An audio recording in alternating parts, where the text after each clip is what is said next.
We're back to the megacity.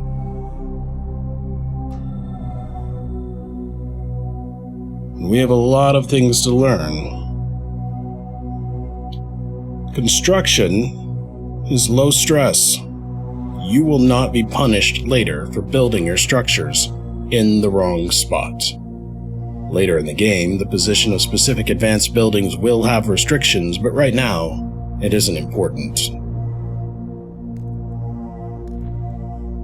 The most important tip: hold Shift.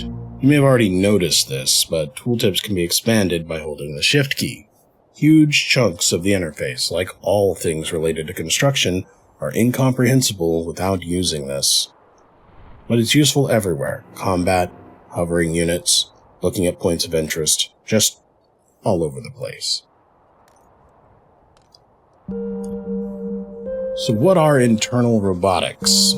All structures that we build are robotic. They require minor automatons inside themselves to do their work. Different jobs can use the same kind of internal robotics, but there's a global cap on the total number of given robotics type that can be deployed. A good example is scanners versus repair spiders. Both require 18-centimeter spiders for their internal robotics, but repair spiders takes 10 per structure and scanners take 15. How you choose to allocate where your internal robotics are used determines the capabilities you have. How do we get more? Internal robotics of each type, 8-centimeter crabs versus 12-centimeter crabs, for example, are upgraded separately. You gain upgrades by completing projects. Throughout Chapter 1, you mostly have to work with what you have. From Chapter 2 onward, you're able to do side content to get more of what you want. If you want to build a new structure, and are already using all of the internal robotics for it, look at the bottom of Build sidebar. A drop-down allows you to filter only the jobs that use specific internal robotics. Check if there's any that you are willing to demolish. As your priorities change, you may need to reprioritize your robotics allocations to make room for new processes, such as destroying scanners to make room for more repair spiders.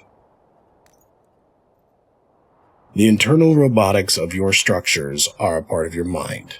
A small part, and mostly subconscious, but still a part. If you have too many of one type, you've noticed they start to occupy more and more of your conscious thoughts, and eventually you get into loops trying to design a better way to generate electricity or grow cabbage.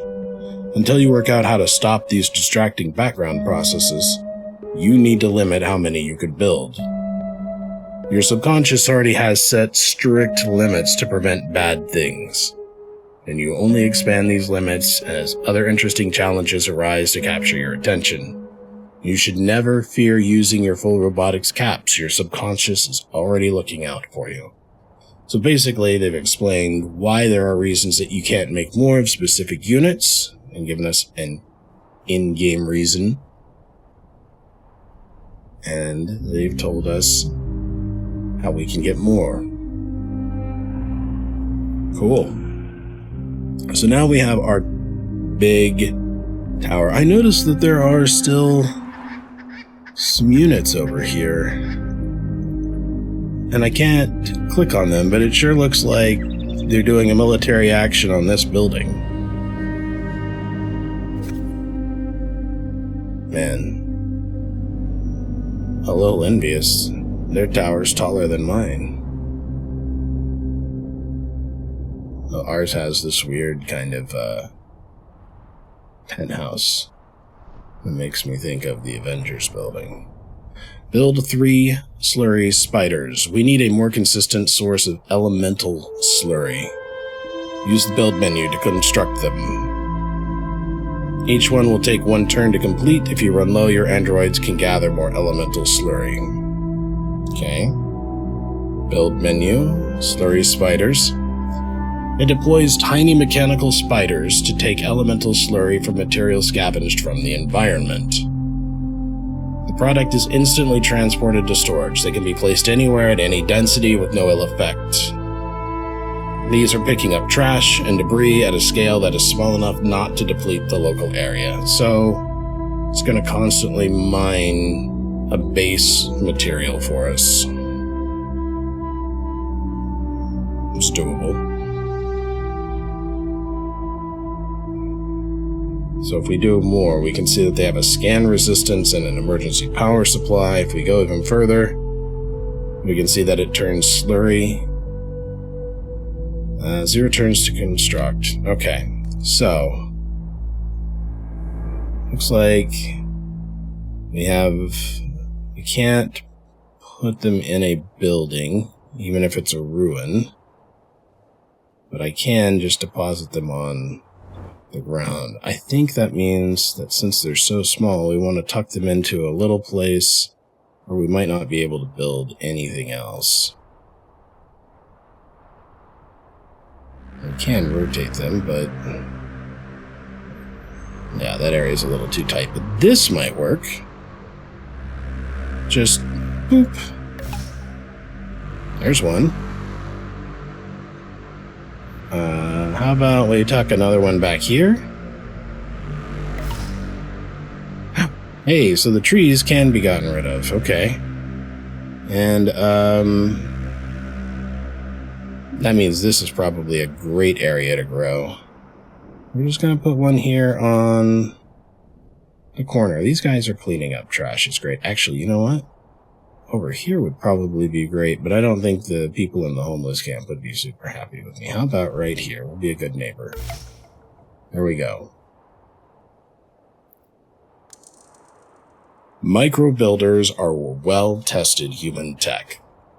This is how we're going to build a lot of things fast. Now that you have an automated supply of elemental slurry on the way, it's time to design your own version of micro builders. The microbuilder end of things will take some research, but this is old human tech, so it shouldn't take long to reverse engineer.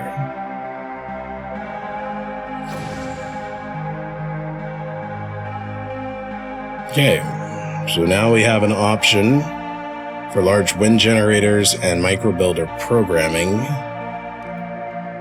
but it doesn't look like we have enough materials to build any of those.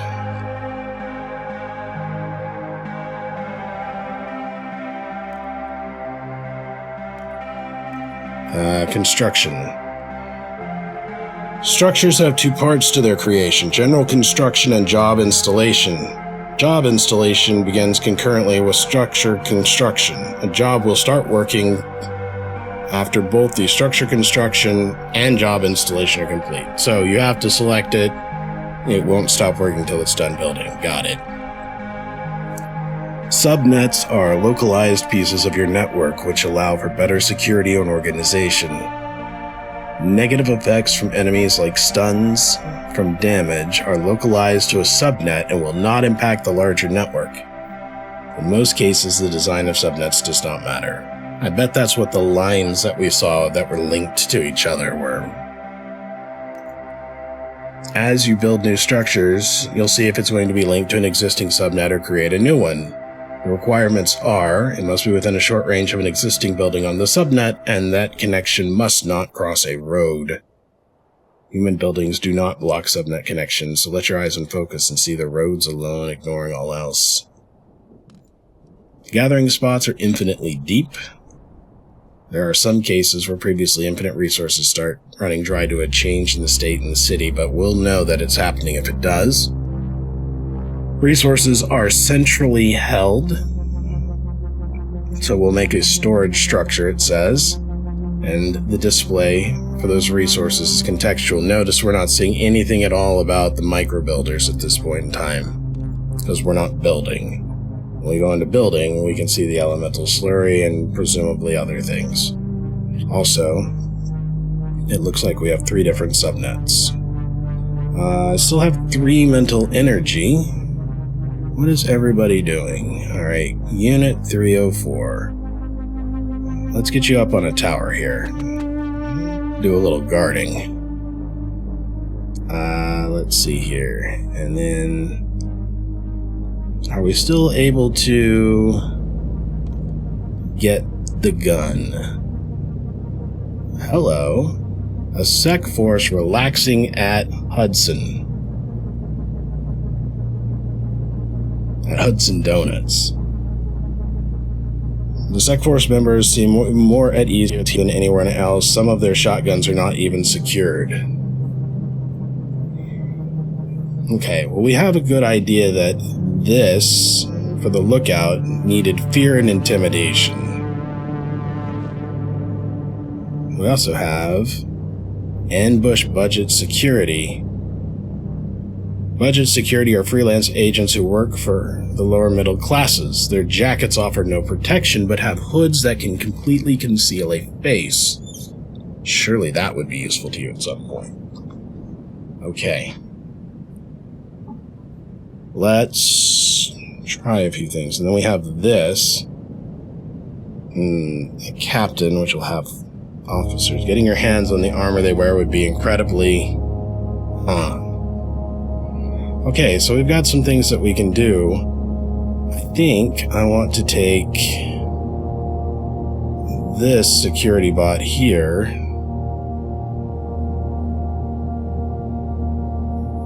and go for this. Actually, you know what? I thought I saw something before. It says they're missing equipment. Yeah, look at this. We can upgrade. And it looks like this is for the entire class. So, an additional CPU would give us more cognition and engineering skill. Lightweight components. This was one of the skills. Agility was one of the things that we're looking at. So let's give our combat units lightweight components so they can move faster. Our technicians have the ability for 2 augments, so let's give them CPU and lightweight components. And then we don't have any nickel bots at the moment, but what could we give them? Probably range, if we needed to. We don't have any of that for now. Hopefully this increases our chances of success. That will only take 1, that would take 2. I'm not as worried about that at the moment. Let's see if we can get from the gang member. We could take their weapon. From their perspective, it will be like their fridge roughing them up. Or we can just ask them for their weapon. It will be a very surreal day for them if you do. I like it. The weapon will come in handy. Results, success. Attempted, ask for their weapon. Immediately unlocked gang handguns, stolen weapon. New unit in the area. Confused, disarmed gang lookout. So, are they actually a unit? It looks like it. Watched by criminals. What is this? Murder an android for registration. Steal from syndicate storage. Okay, so this guy here is very confused. He has 1 combat power. We can just walk off. We don't need to do anything special. So our tower's right here. Let's just use our last bit of mental energy to hop up on that tower. We took 1 damage. Oh no. But we have new guns.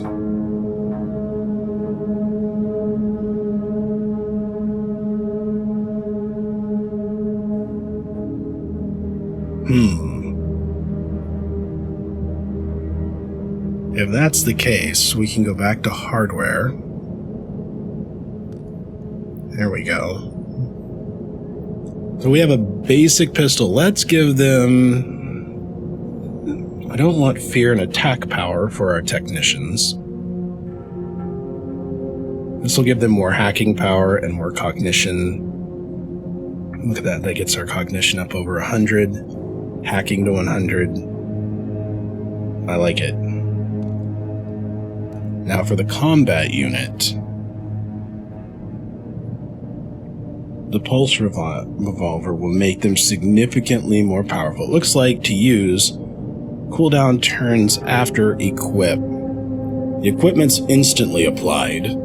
This is how long the equipment slot will be blocked from further changes, so we can just change our loadout for our entire class of robots anytime that they're not locked out.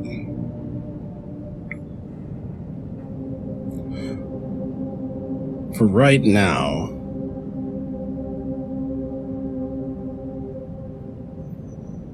we're pretty scary, but let's go ahead and make our combat units combat and our technicians smart. We have no more action points, we have no more mental energy.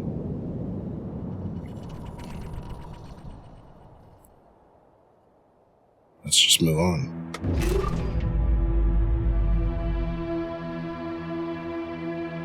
Okay, we just invented micro builder programming.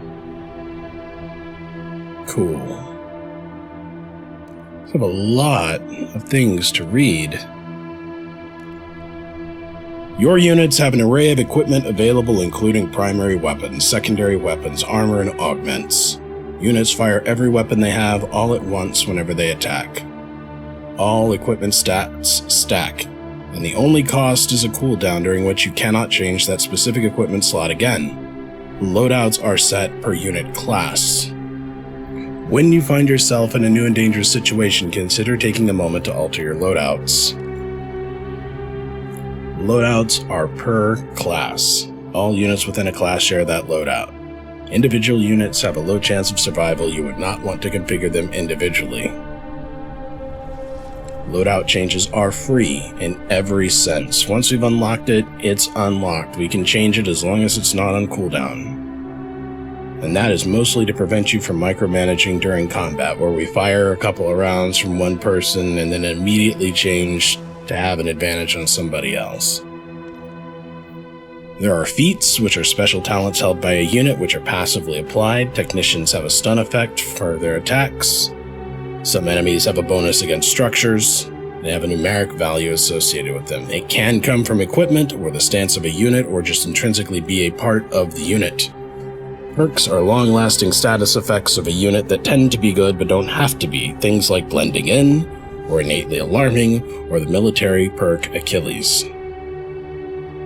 These make a unit less noticeable, highly noticeable, or change how they exploit enemy weaknesses, respectively. They are on or off. You either have the perk or you do not.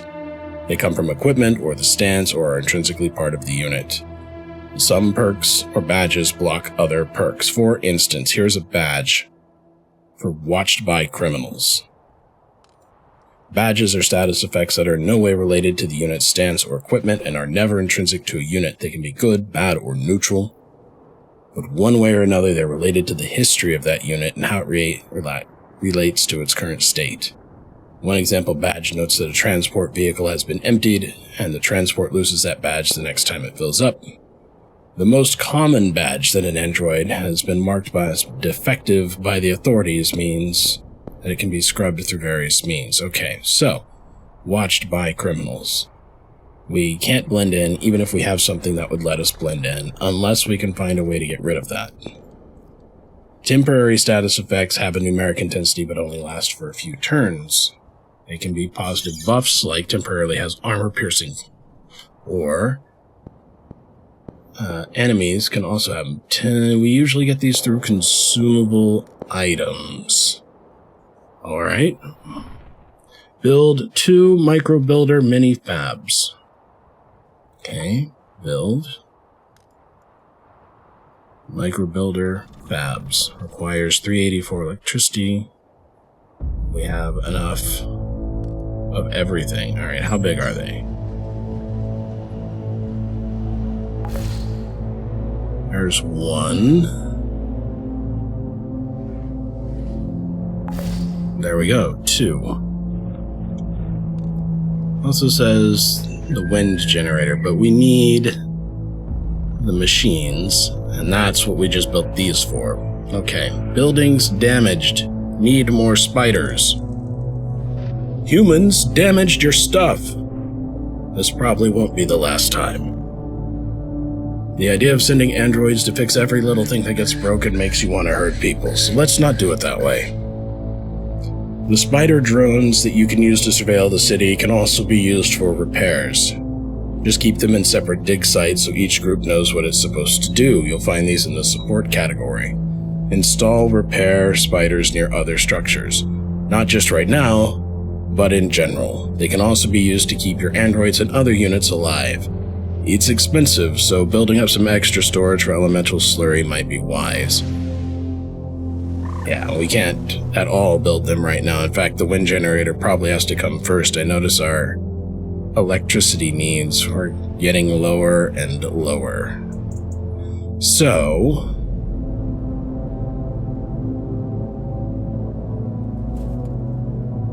if we murder an android, and can you murder an android?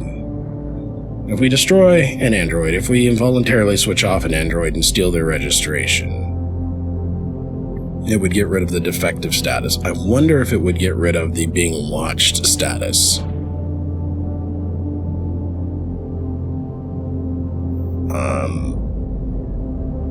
We have an option here to hide and self-repair if we select one of our units to do that, but I'm very interested in some of these others that we can do. Ambush a captain?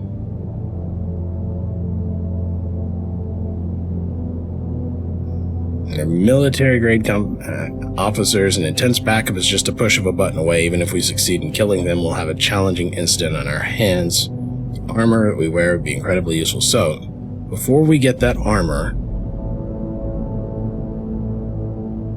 disarmed, it's planning on disbanding at the start of the turn. Sweet. We moved away, it doesn't know what to do. Gang akimbo. Now they're just guarding that territory a little bit. That's fine. Wasn't there... Yeah, here it is, the investigation.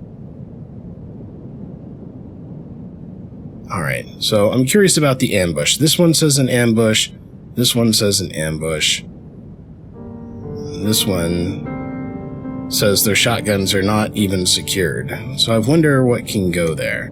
Let's grab Tech 2 and send Tech 2 out here to ambush budget security. I'm hoping the taser effect we have will help us out. Perfect. Budget security are freelance agents who work for hire for the lower and middle classes. Their jackets offer no protection, but have hoods that can completely conceal a face. Surely that would be useful for you at some point. They seem to be doing detective work at the moment, hood back, focused on something on the ground. Judging by the fact that their face obscurance is down, they probably work for a criminal syndicate. Let's just taser them. We have good cognition. We could demand it. Your clothes and your motorcycle. But we're just gonna tase them and undress them. Perfect. The armor will be incredibly useful. Everything went well. No backup was alerted. Okay. So, looks like we got some new equipment. Armor, security jacket. I'm gonna take this to hide. Right? Because when we saw the badge just change right here. Watch this. We're going from blending in because they just look like a robot. But if we use security jacket, we get obscured by clothing. I don't know if that's any different or not. But we're going to take it, because it's armor, and eventually maybe we'll be upgrading it to something that has some protection. I bet we can't put it on...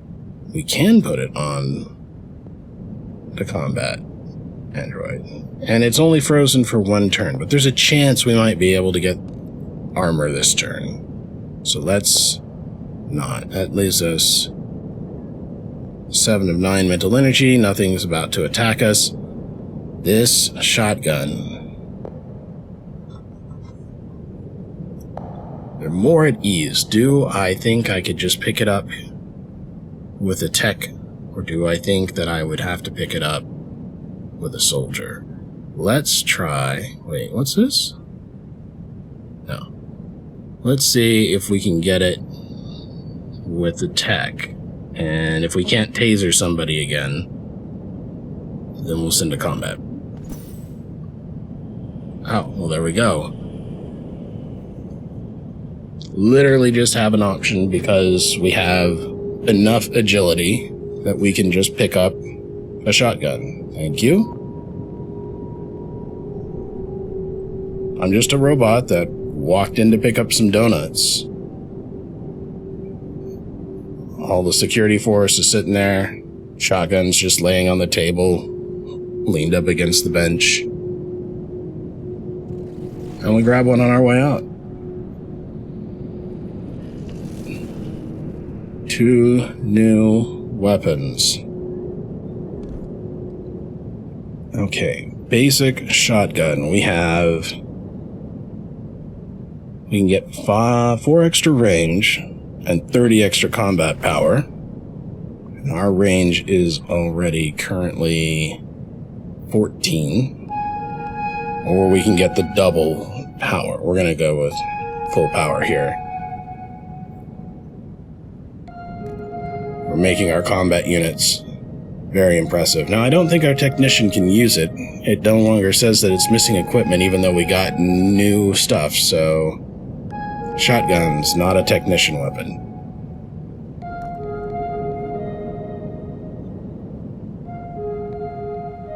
Okay, so this leaves us with the ambush captain option. Notice that we're starting to get low on points. If this goes bad, I think it would still be okay because our 2 combat units are right up here. Wait, didn't we have a 3rd combat unit? What are all these licensing agency? Huh. Alright. Well, the forces menu should tell us where it is.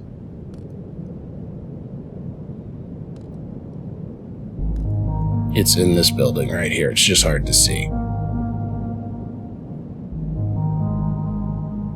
The smart move, I think, would be taking this combat unit, which is further away, to ambush the captain. Again, part of me wants to just take a technician and see if their taser works. That is, so far, it would use 2 of my mental energy, and I want to keep as much of it as I possibly can for combat, so let's take Tech 2 and try ambushing the captain. We do have a taser option. Captains are company-grade officers, and intense backup is just a push of a button away. Even if we succeed in killing them, we'll have a challenging incident. Wow. Let's taser him. The armor will be incredibly useful. Everything went well. No backup was alerted. I'm so glad that we buffed our technician and then just sent the technician in to do all the tasering. We now have mill-style armor. Full body armor that appears to be a military issue. Androids with this armor are able to blend into military bases. Even if it's disguised, enemy scans will detect an android marked as defective. It's mildly protective and makes an android bulky and slow unless you improve it. Looks like that can go on the combat unit. Oh yeah, look at that, 100. But we lose 3 to movement range and 20 agility. Ooh. Makes us pretty slow, but I want the extra armor at the moment. Oh look, we got a military appearance perk. We can now move into clearance level 2 areas.